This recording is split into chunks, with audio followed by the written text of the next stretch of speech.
Ever since the Detroit Pistons drafted Cade Cunningham, they've been on my radar as one of the teams that I know is going to be really good in a couple years because I believed in Cade a lot. But with every single move this team has made, they've reinforced just the fact that they're trying to make some noise now and be as good as they can as quick as possible.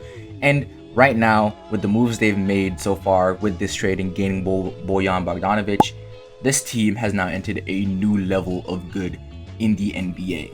Going into the season, I had the Detroit Pistons as one of the teams that can, make some noise here and there, but not really be able to put it together to really grab a play-in spot. They're pushing these thoughts right out of my mind.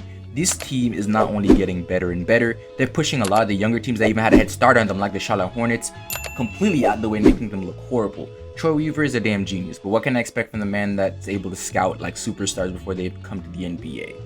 But overall, the Detroit Pistons team just made a trade for Bojan Bogdanovic, one of the best scoring and shooting wings in the NBA. That's not really an all-star, but definitely one of the better wings in the league.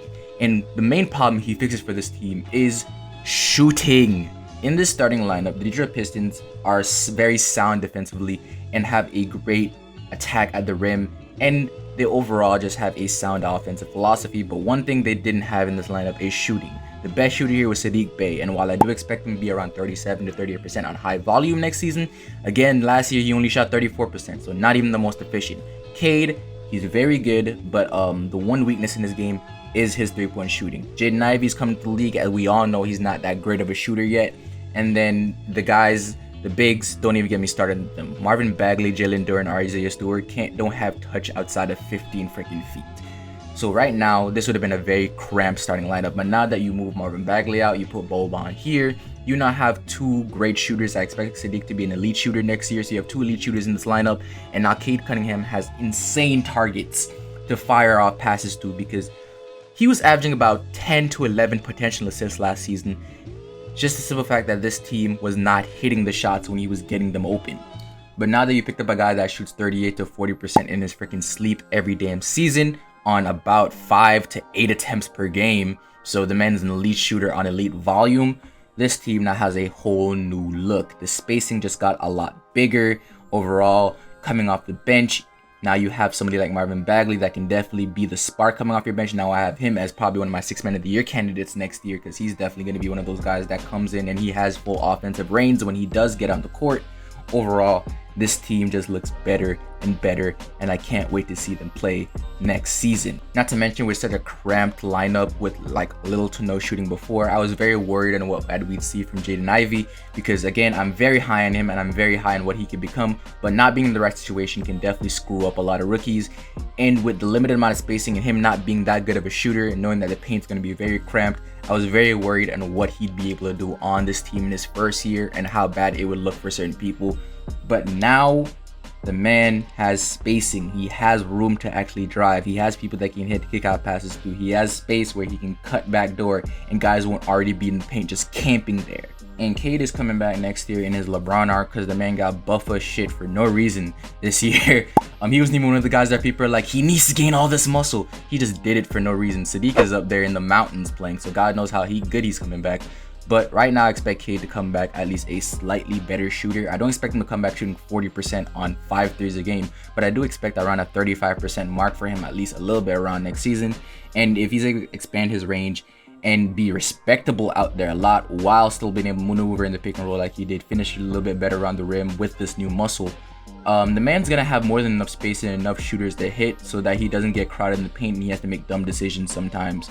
But overall, he already has a knack for finding spaces, tight moves, and getting his shot. So now with even more spacing, I expect Cade to be even more dangerous going into next year. Then you have guys like Marvin Bagley that now move to the bench that I fully expect that once he does come on the court, he's going to be in that type of Tyler Hero role where as soon as he comes on the court, he's the offensive focus of the team. So now he's able to actually, showcase his entire bag. Now, being in the starting lineup with Marvin Bagley's bag in a way that he's not able to fully extend the three-point range and mid-range shot is a little bit suspect anyway, but he has a lot of great footwork around the rim. It's I think him being the main option off the bench is the perfect thing for this team. Give this team enough of an option, able to slow down the offense a little bit, not be up and down, but while still being able to play in that fast-paced offense. So I fully expect him to be around a 15 to 16 point per game score and be in the 6th man of the year race next year. And I already made a full video on Saddiq Bey. You can check that out right here. Actually, I'll put the Cade, the Saddiq one both here because those are two great videos that I seen a lot of Pistons fans seem to like. But overall, I fully expect Cade to come back better next year, but with the more offensive tools or more offensive pieces that come on this team, I expect him to get a little bit less shots, but I also expect him to be more efficient next year.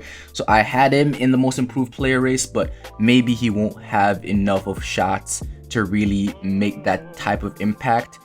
Because he'd have to become a 20-point plus per game scorer to probably be in that conversation, because he did still score pretty well last season. But right now, this gives him even more space to work, and this makes him even better of a scorer. He was already a pretty adept scorer, and now having more space on the court gives him even more room to be a better scorer and be more efficient next year. Everything for the Detroit Pistons team is just falling into place. I'd like to talk about today's sponsors being Underdog Fantasy. And Underdog Fantasy is the best place to play fantasy sports as of right now, and they have their double dribble tournament going on for the 2022-2023 NBA season already. You just draft your players, and overall the grand prize is about $200,000, or it's a prize pool, and you can make out with more money than you put in by being up to 2,000th place. It's only a $25 entry fee, and if you use code FLB as of right now, you get $100 matched up to your first deposit. So if you wanted to get into fantasy sports, Underdog Fantasy is the best place to go. So hit the link in the description and use code FLB for $100 matched on your first deposit. And thank you to Underdog Sports for sponsoring this video. But the big question that everybody wants answered is, where does this rank the Detroit Pistons among the NBA's or the Eastern Conference teams? And the Eastern Conference this year is as deep as it's ever been.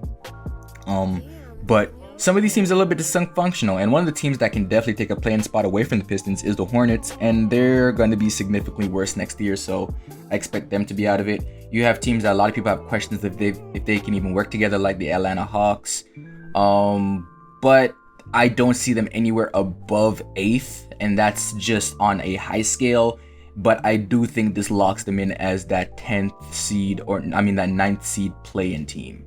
Because I think out of the core 10 teams, the Eastern Conference that everybody fully expects to be better next year, I think the Pistons right now definitely can take the spot of a Charlotte Hornets or a Toronto Raptors team, and those two teams are the teams I feel like have the biggest chance of dropping out. And maybe I'm underrating the Raptors a little bit too much, considering the fact that they're still able to be a 5th seed when people are expecting them to be a 10th to 11th seed next year. So maybe I'm gonna be caught on that a little bit later, but I'll make the take right now because I fully believe in this Detroit Pistons team.